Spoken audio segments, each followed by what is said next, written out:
Yeah, hello. So we'll start with activity 2.1. So first question here says that limit extends to a f of x equal to L. Which of the following statements must be true?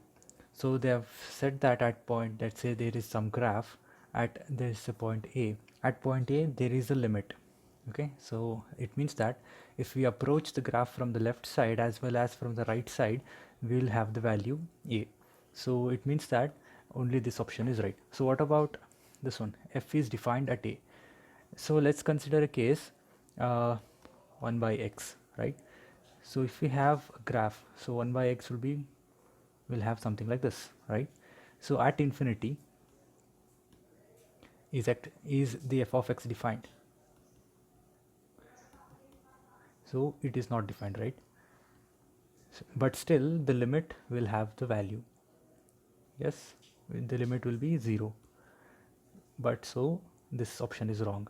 What about f of a equal to L? So it's not necessary that f of a equal to L, right? So it may be we might get a different value. Okay. Uh, what about this one? Uh, f is continuous at a. No, not necessarily, right? Again, if we have a value something like this, we will encounter this type of problem. Let's say if this is a and the function value at a is this, but the right hand limit and the left hand limit will approach to here, right? So even this is not right. Okay. Moving on.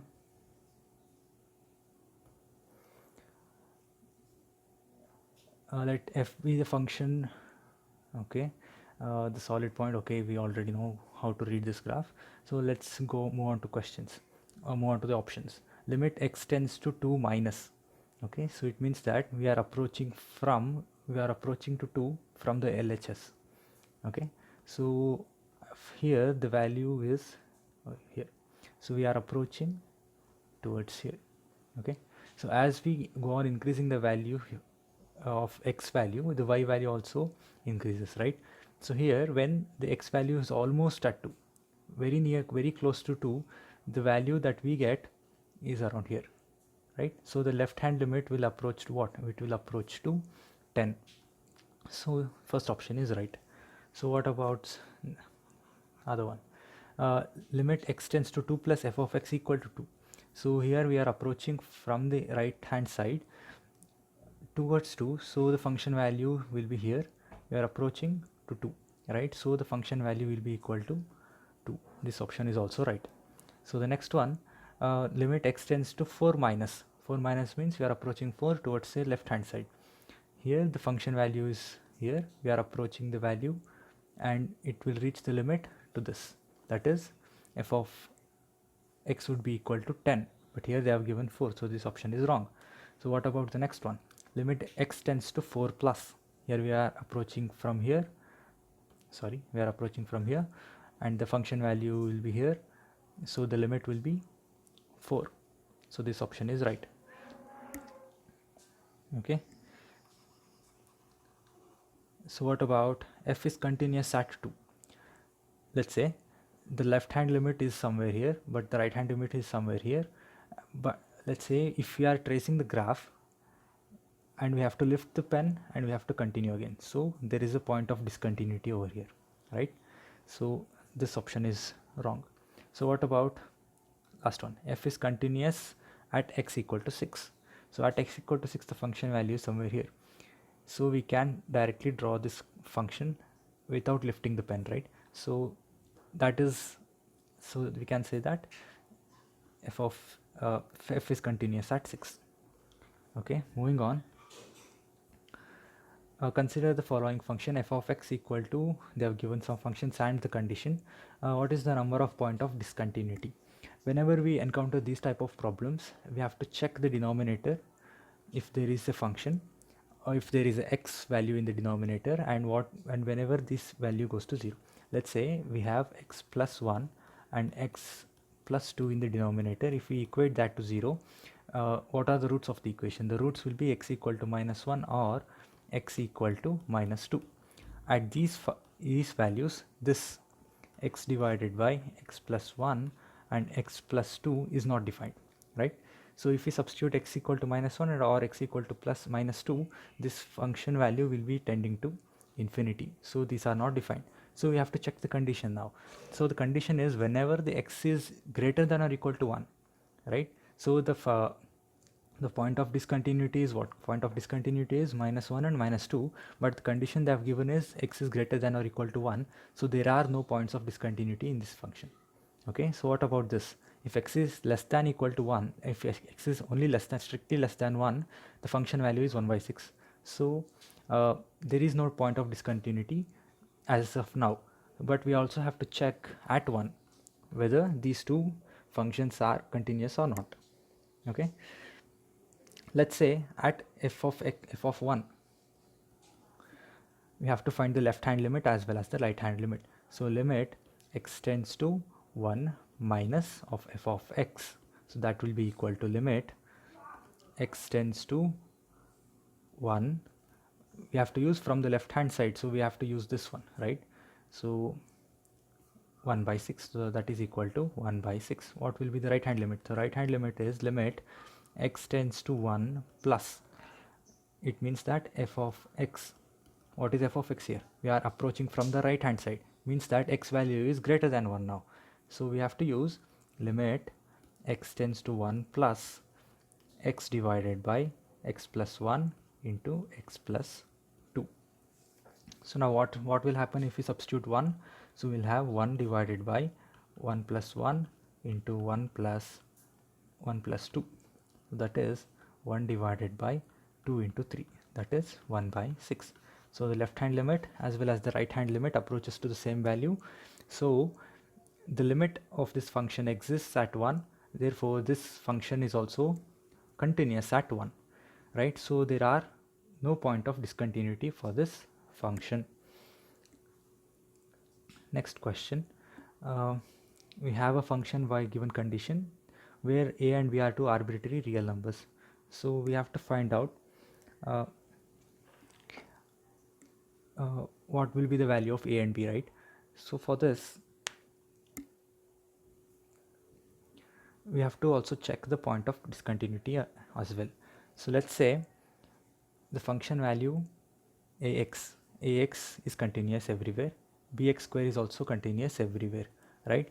So we only have to check at the condition point. So let's say the left hand limit x tends to 1 plus of f of x. So we are approaching from the right side, so we have to use the first value, so that is limit x tends to 1 plus of ax. So that would be equal to a into 1, that is a. So limit x tends to 1 minus of f of x. So that will be limit x tends to 1 minus, so now we have to use this one, bx square. So that is equal to, now if we substitute the value as 1, so we'll have b into 1 square. So that is also equal to b. Alright. So now if the function is continuous, right? So if the function is continuous, then it means that LHL will be equal to RHL. It means that LHL is what? It is b must be equal to a. So this is the condition. If a value and b value is equal, then it also means that function is continuous. Okay, so we have this option. F is continuous if and only if, sorry, not this. F is continuous if a is equal to b. This option is right. As well as we also have another option, if f is continuous if a and b is equal to 0. Okay, so these two options are right. So next one, which of the following options are true? So the first one,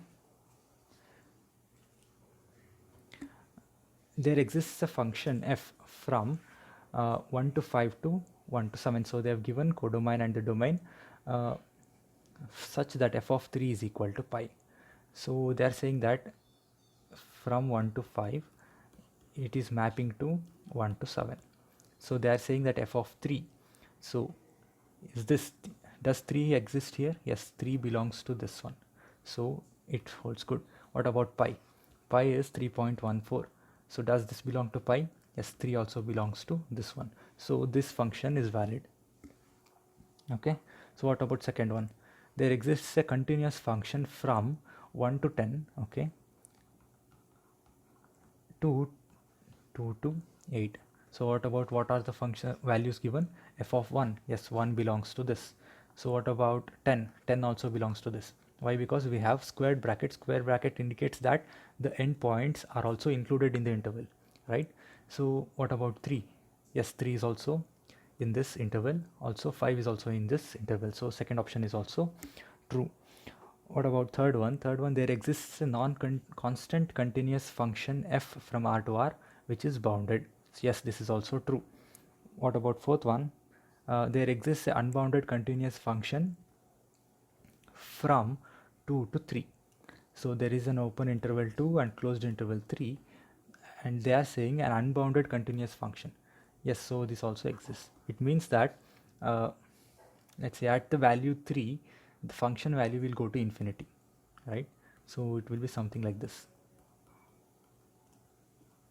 Let's say this is 2 and this is 3, the function value will go to infinity, something like this. All right, so moving on, sixth one, consider the function f of defined in from R to R such that f of cx is equal to c f of x. Okay, for all c comma x belongs to R, which of the following options are true? Okay, so they've said that f of cx is equal to c f of x. Okay, so now we can say that which of the following options are true. F is not, let's come back to option 1 later. They're saying that f is not continuous in R, and they're saying that f is continuous in R. So this is nothing but f of cx is equal to c f of x. So we can say that uh, it is in the form, let's say, f of x is equal to 2x, right? Or in the form of a linear function. So we can also say that it is equal to 2 into f of x, right? This is just an example. So we can say that this f is continuous in R. Okay, so the limit x tends to a f of x exists for all a belongs to R, but f is not continuous in R. Okay, so if the limit exists, it means that f must be continuous in R, right? So they're saying that a belongs to R. This is important. If a belongs to R and the limit exists everywhere, it also means that f must be continuous in R. So this option is wrong. Let us consider f of x plus y, right? So that will be equal to x plus y of f of 1. So using this one, okay, so that will be equal to x of f of 1 plus y of f of 1.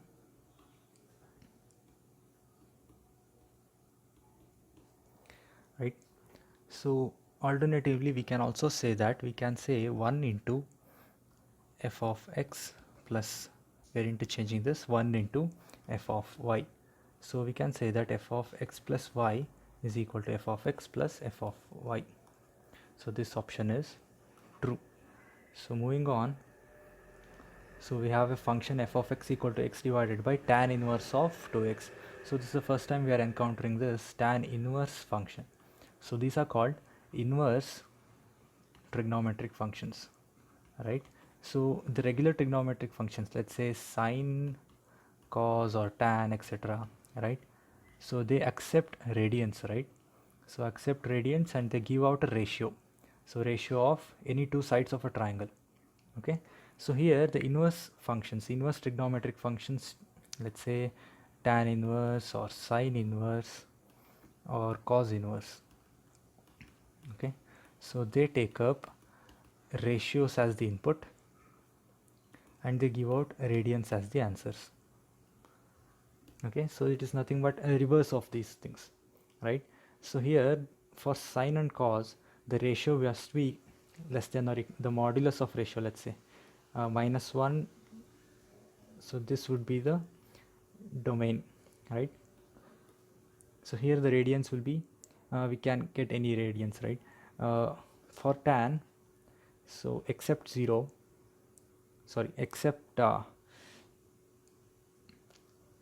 we can take all the values in R. Okay, so let's find out.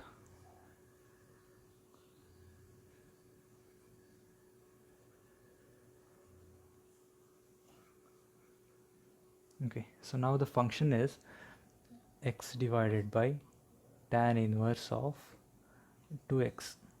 Okay, so what are they asking us to find? Which of the following options is true if f is continuous? So if f is continuous, the LHL must be equal to RHL, right? So that must be also equal to f of a. So here a is equal to 0. Let's say the left hand limit. So left hand limit is equal to limit, sorry, this will be right hand limit, right? Because x is greater than 0 here. RHL, right hand limit, is equal to limit x tends to 0 plus. Okay, we are moving from the right hand side, so that's why we are using this function. So here what will happen if we substitute 0? X will be 0 and denominator will have tan inverse of 0. Note that tan 0 is 0, right? So for what value we are getting the 0? Again we will be having 0 as the answer, right? So this is an indeterminate form. So if we are encountering an indeterminate form in a form of a fraction, we'll directly apply LH rule, right? For the LH rule, we'll have the differentiation of numerator is 1. So the differentiation of inverse trigonometric function. So the tan inverse of x, let's say tan inverse of x is given by the differentiation of this function is given by 1 divided by 1 plus x square, right? So this is equal to 1 divided by 1 by 1 plus x square, right? So this will be equal to 1 plus x square. So now if you apply the limit x tends to 0, 1 will have the answer as 1. So this is the right hand limit. For the left hand limit, so we have limit x tends to 0 minus of sine ax divided by x, right? So we have we have to simplify this in sin x by x form, right? But we have a coefficient for x, so we'll also multiply the coefficient to the denominator and to the numerator. So because a and a will be cancelled again, we'll have the original form. So here this whole value tends to 1. So what is remaining? What is remaining is a.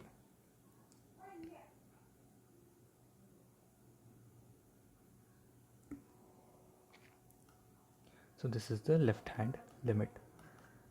Okay, so now what is f of a? F of a is nothing but that is 0. F of 0 is given by b. So for if the function value is continuous, it means that the graph at 0 will be continuous. Let's say the left hand limit and the right hand limit and the function value will all be coinciding at this point, right? So this is what it means. So the left hand limit is nothing but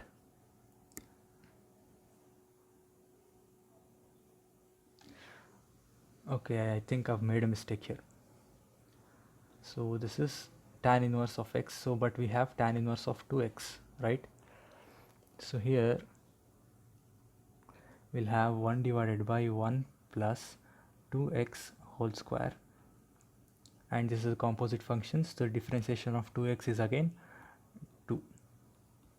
Okay, so now we have whole divided by 2 and the answer is 1 by 2. Okay, so now a is equal to b must be equal to 1 by 2. So this will be the answer. Okay, moving on. Which of the following options is or are true? So they have asked us to find out the left hand and the right hand limit. Okay, for the left hand limit,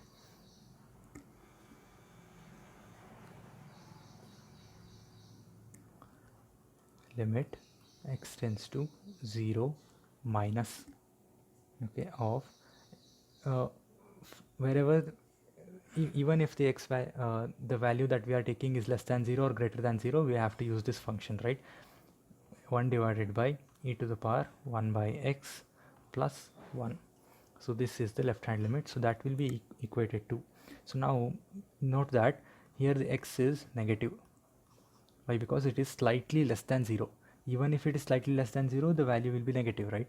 So 1 divided by, so we have also limit x tends to 0, that will be e to the power 1 by x. So if we have a small negative number as x, so we'll have this value, 1 by x will be tending to minus infinity, right? Plus 1. So what is remaining here? Limit, there's no limit, we have already applied limit. So 1 divided by e to the power minus infinity plus 1.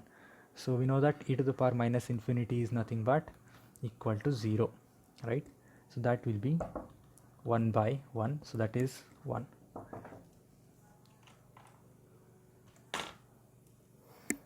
Okay, so now the right hand limit, so that will be limit x tends to 0 plus of 1 divided by e to the power 1 by x plus 1. So here x is positive, right? Slightly value takes a small positive number.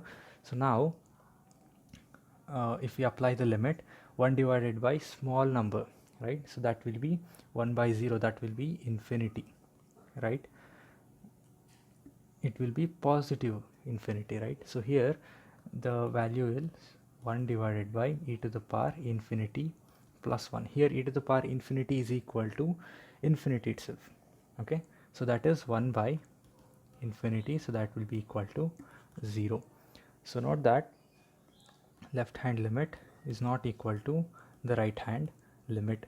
So this first option is right. Okay.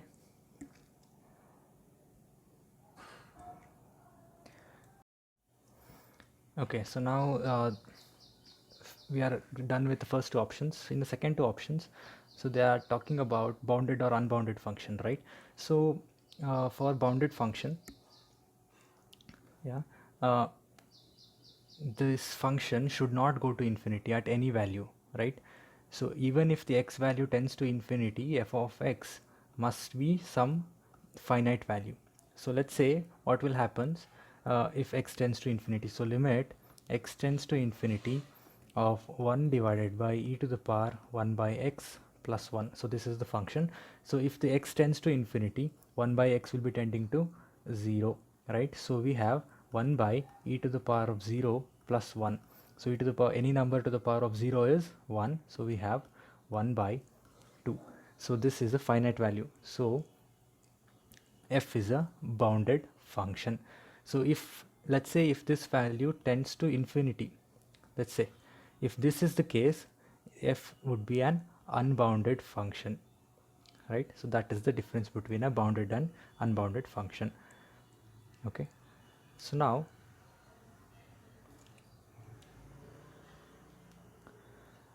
we have what about continuous at x equal to 0? We know that x limit, left hand limit is 1. Let's say the function goes to 1 here. Let's say if this is 1, the left hand limit is going to here, but the right hand limit is 0, right? Something like this. But there is a jump between 0 and 1 over, so f is not continuous at 0. This option is wrong. Okay.